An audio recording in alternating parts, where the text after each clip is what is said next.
Section 2.9, titled Absolute Value Functions. We're going to end Chapter 2 talking about how to graph absolute value functions. Okay, we typically begin our study of any new function with its most basic function. We call it a parent function. And I like to approach them by looking at tables of values. So if I were to pick, say, -2, -1, 0, 1, and 2. And I'm plugging these numbers in for the x. So this is, say, absolute value of -2 is 2. Absolute value of -1 is 1. Absolute value of 0 is 0. Absolute value of 1 is 1. And absolute value of 2 is 2. What we get is some points that look like this. And of course, absolute value of 3 is 3, and 4 is 4, and -3 is 3. And they just keep going in this pattern. We get this V-shaped graph. Looks like that. Okay. In general, all absolute value graphs have this shape.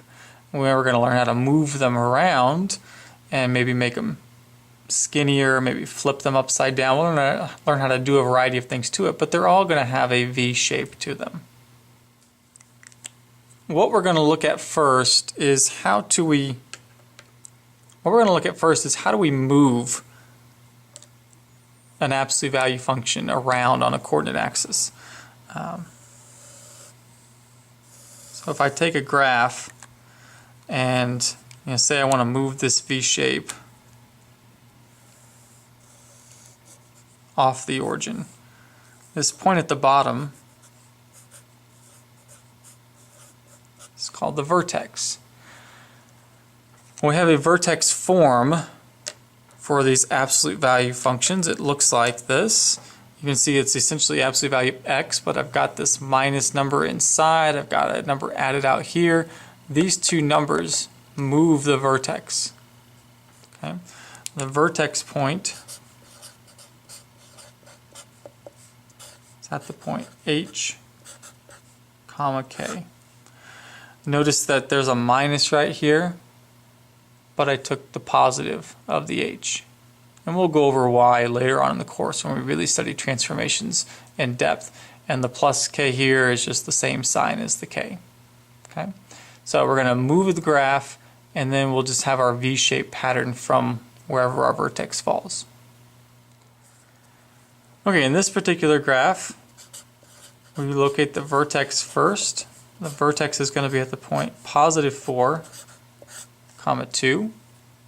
Again, for the x, you always take the opposite of what the sign inside the absolute value bars is. So that minus, we take positive. So we're going to go to +4, +2. And now the slope of each side of the V is the slope of +1 and -1 respectively. So we're just going to plot up 1, right 1, up 1, left 1.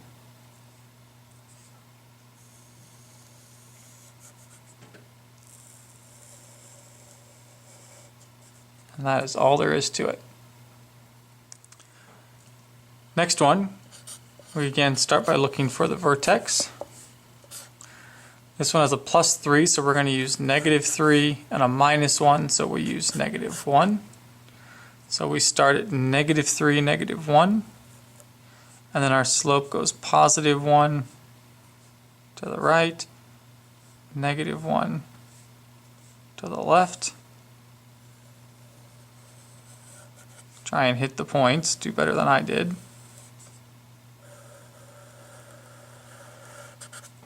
There's our graph.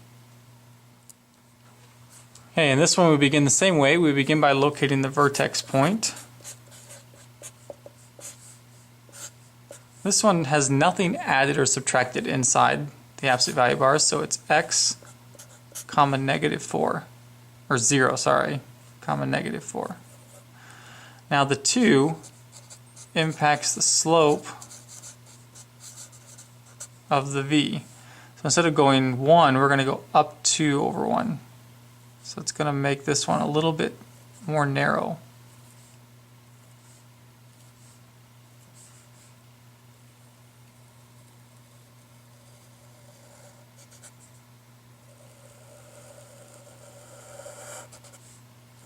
I don't like that.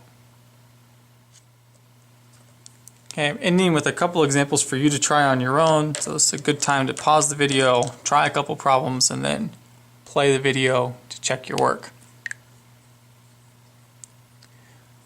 Begin with the vertex. For this one, it's +2, -5. Slope is 1.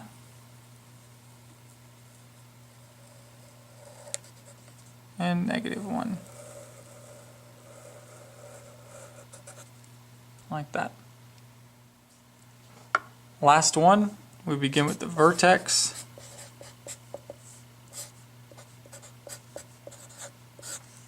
-4, 3. Note that this minus sign did not distribute, did not change the vertex. What the negative sign does is it flips the graph upside down. So instead of going up, this graph's going to go down.